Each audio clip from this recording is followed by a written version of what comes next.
really sweet, complex delay machine. Where have you been all my life? Is how I'm going to start this video.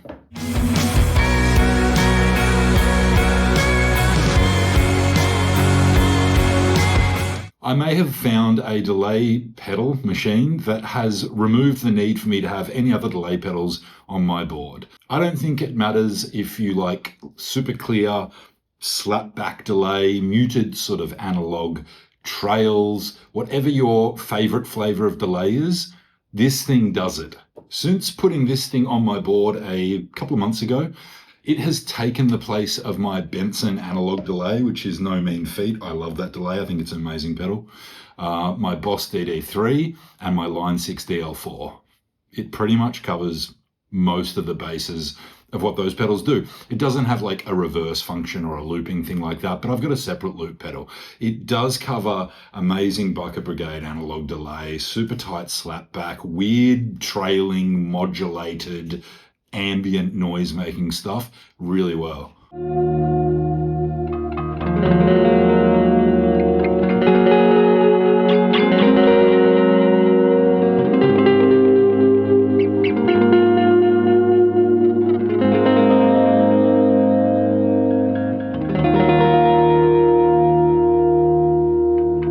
Bit of a fussy wanker when it comes to delay pedals. I've gone through a heck of a lot of them trying to find that exact sound that I want.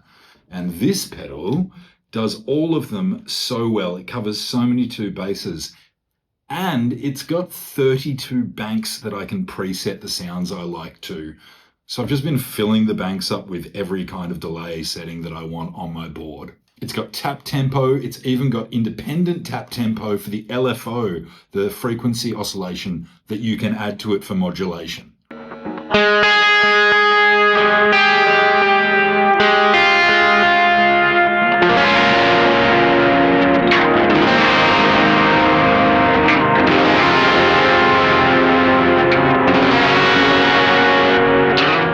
Okay, so before we dive into this pedal and all the amazing stuff it can do, let's do a little quick history lesson on delay pedals. So it all really started with tape machines, which, look, they sound amazing, but they're absolute goblins to deal with in a live setting, God forbid, or even a studio. If something went wrong, you basically needed a surgeon to come in and fix the thing.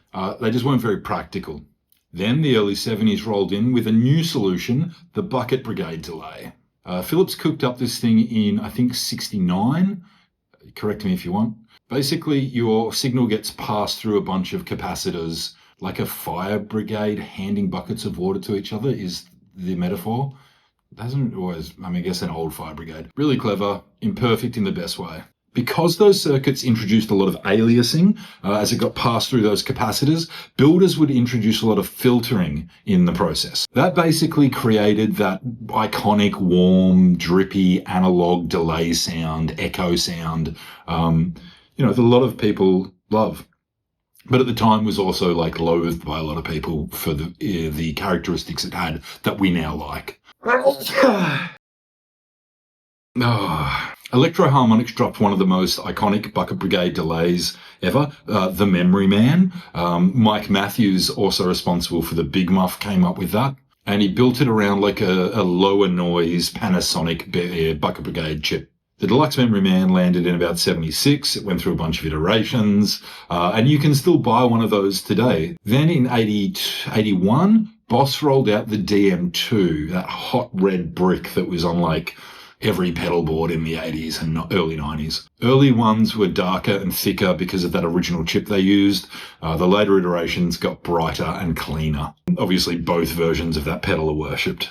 It's a great pedal. After that, digital delay comes in, crashes the party. It's the new kid on the block. It's the new thing that everyone wants to use. Out with the old, in with the new. Super clean, pristine repeats, preset banks, that kind of thing, the modern delay pedal as we know it now. And I'm sure at the time that was like wild.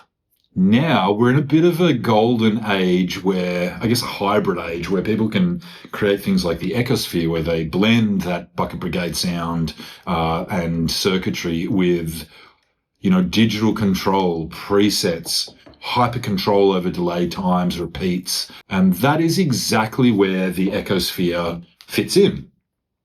It's a modern brain wrapped around classic Bucket Brigade heart, I guess. It's not sterile. It's not flat. It's got that amazing musical sound to it. It's just lush, but with really good control.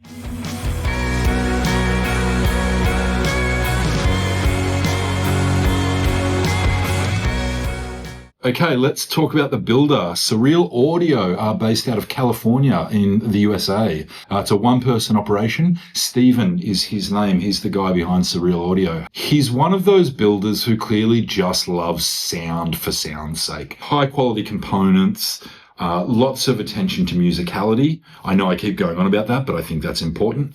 And a real willingness to let weird, unpredictable stuff meet practicality, which is like my favorite kind of pedal. I guess the more I've played around the Ecosphere, I feel like it's a love letter to those original old school delays dragged into the future. So it's super usable, not frustrating to use, and reliable. You can tell it was built by someone who sat with like a bunch of famous delays and went, yeah, that, but let's improve it, which I think is cool.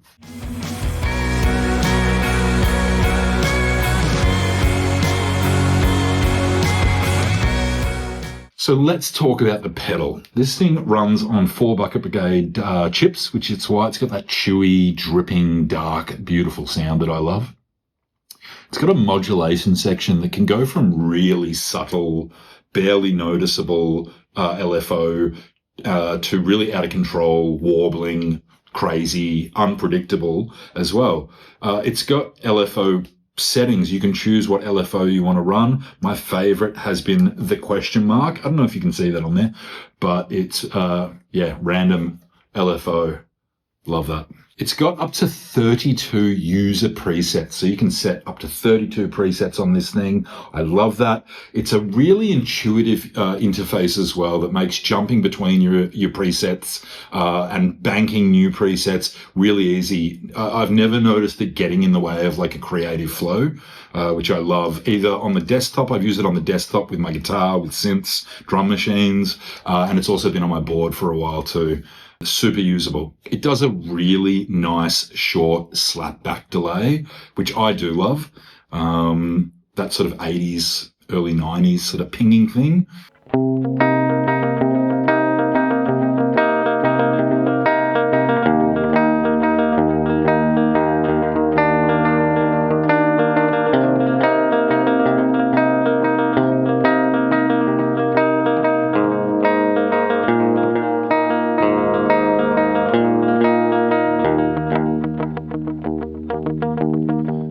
As well as really long-tailed, cavernous, atmospheric delays. And it plays really nice with other pedals, which is great. Here it is with the Trinophase from Super Cool Pedals and some distortion.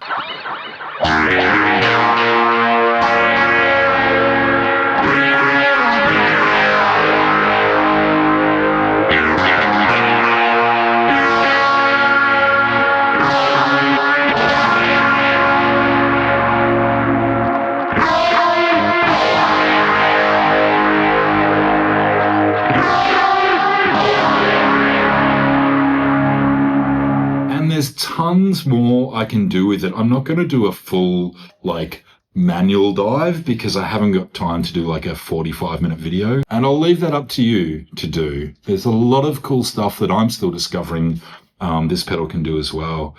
Needless to say, it can do a lot and it has presets. That's like 90% of the game, and they aren't mass produced. What more do you want?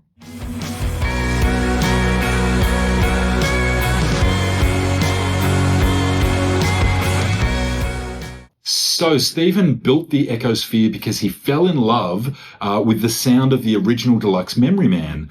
I'm reading his words here. As he put it, the first time I played one, I finally heard the magic of Analogue Delay, the warble, warmth, subtle distortion, feedback. It was awesome.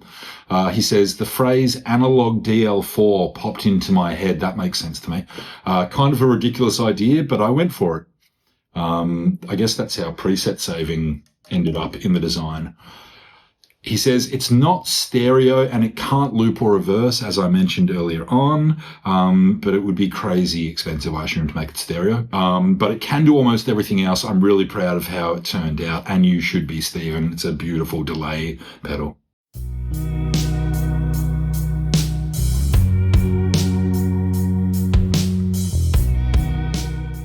So it's an all-in-one delay system. I personally don't like having a ton of delay pedals in front of me that each do a different thing, which is ironic because I started a pedal website. But I see some crazy setups, no shade. It's fine. Do whatever you want with like 18 pedals. And honestly, a dirt pedal, a phaser, that's my entire board at the moment. Sometimes I chuck a reverb on there as well. If you want one, you already know where to go, NotPedals.com. We've got them in stock at the moment. You'll have an amazing delay pedal that I think for honestly, like a lot of players, that'll do ya. Like that can be the delay that you've got, instead of maybe buying a bunch of different sorts of delays. And you'll be supporting a small builder, done.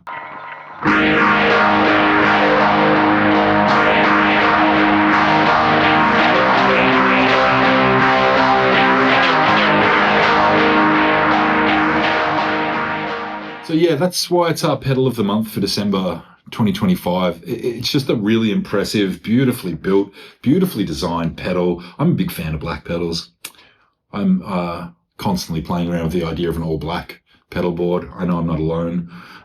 It's the Echosphere from Surreal Audio. Go watch the demos on NotPedals.com. Reach out if you've got any questions. Jump in the comments and buy one if you really like delay. It's what it comes down to. I'll see you soon. Thanks for watching.